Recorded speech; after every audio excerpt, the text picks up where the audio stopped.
বন্ধুরা, আমি চলে এসেছি আবার নতুন এক ভিডিও নিয়ে।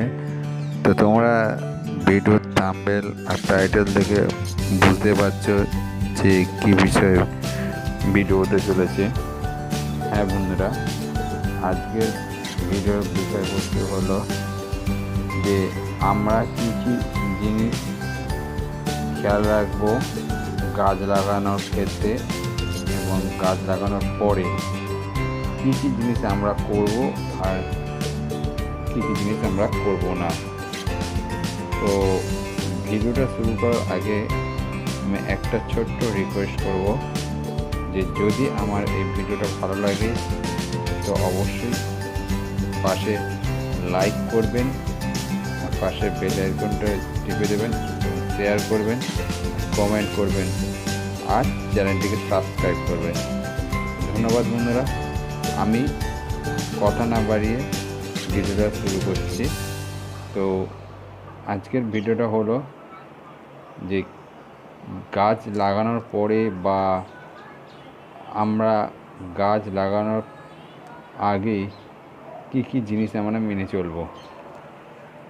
বন্ধুরা, গাছ লাগানোর আগে আমরা একটা জিনিস খেয়াল রাখবো, গাছের ফাঙ্গাসাইড হিসাবে একটা প্রথম জিনিস খেয়াল রাখবো যে যদি আমরা জৈব ফাঙ্গাসাইড ব্যবহার করি তো টবের মাটিতে বা এমনি নিচে মাটিতে যদি বাগান মাটিতেও যদি আমরা ব্যবহার করি তাহলে সেক্ষেত্রে সেখানে আমরা কখনোই রাসায়নিক সার প্রয়োগ করব না, কারণ রাসায়নিক সার হলো জৈব ফাঙ্গাসাইডের এক শত্রু। তো সেক্ষেত্রে আমরা এই জৈব ফাঙ্গাসাইড যদি মাটিতে ব্যবহার করি তবে আমরা রাসায়নিক ফাঙ্গাসাইড বা রাসায়নিক সার আমরা কোনো কিছুই ব্যবহার করব না। এর মেয়াদ থাকবে 20 দিন। আর যদি আমরা গাছ লাগানোর পর যদি আমরা এই রাসায়নিক ফাঙ্গাসাইড ব্যবহার করতে হয় তাহলে আমরা একটাই মাথা রাখবো যে এই জৈব ফাঙ্গাসাইড ব্যবহার করার 15 থেকে 20 দিন বাদে আমরা রাসায়নিক সার বা খাদ্যদ্রব্য বা ফাঙ্গাসাইড আমরা স্প্রে করতে পারি। সঙ্গে সঙ্গে কখনোই করবো না, তাহলে গাছের ক্ষতি হতে পারে, গাছ মারাও যেতে পারে। 1 নম্বর পয়েন্ট তো হলো। এবার 2 নম্বর পয়েন্ট সম্বন্ধে আমি বলি যে যদি আপনার মাটিতে কেঁচো থাকে তাহলে সেই মাটিতে কখনোই আপনি সর্ষের খোল বা বাদাম খোল এগুলো ইত্যাদি ব্যবহার করবেন না। এতে করে যে জৈব বা উর্বর ক্ষমতা বাড়ায় মাটির, সেই কেঁচো মারা যেতে পারে। বিশেষ করে এগুলো আমরা দেখেছি টবের মাটির ক্ষেত্রে।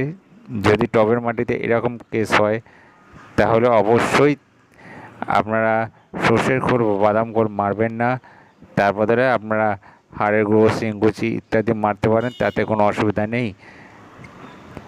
কারণ ওই মাটিতে যখনই আপনি ভার্মিকম্পোস্ট মারবেন, ভার্মিকম্পোস্টে অনেক সময় কেঁচো থাকে, সেই কেঁচো থাকলে সেগুলো জীবিত অবস্থা থাকে, সে মাটিতে উর্বর করে তোলে এবং গাছও সুস্থ সবলভাবে বড় হয়ে ওঠে।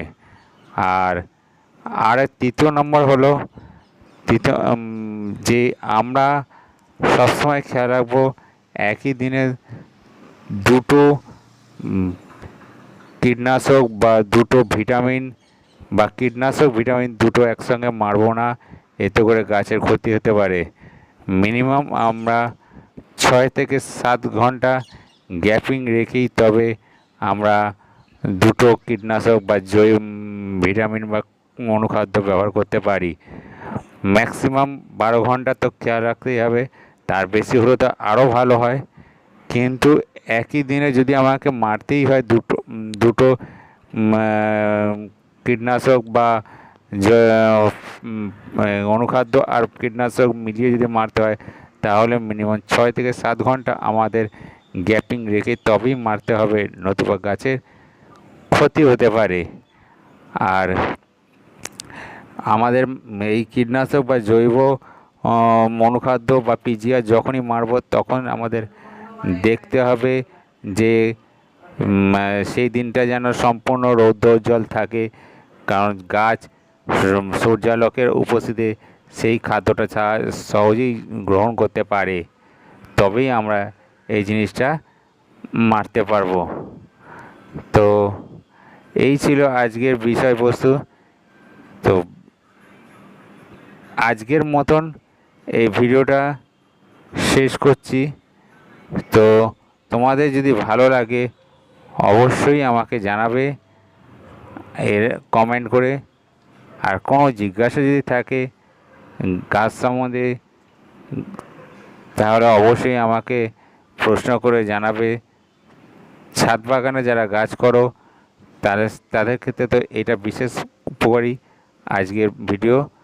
তো আজকের মতন বিদায় নিচ্ছি। পরবর্তী কোনো নেক্সট ভিডিওতে তোমাদের সাথে আবার দেখা হবে।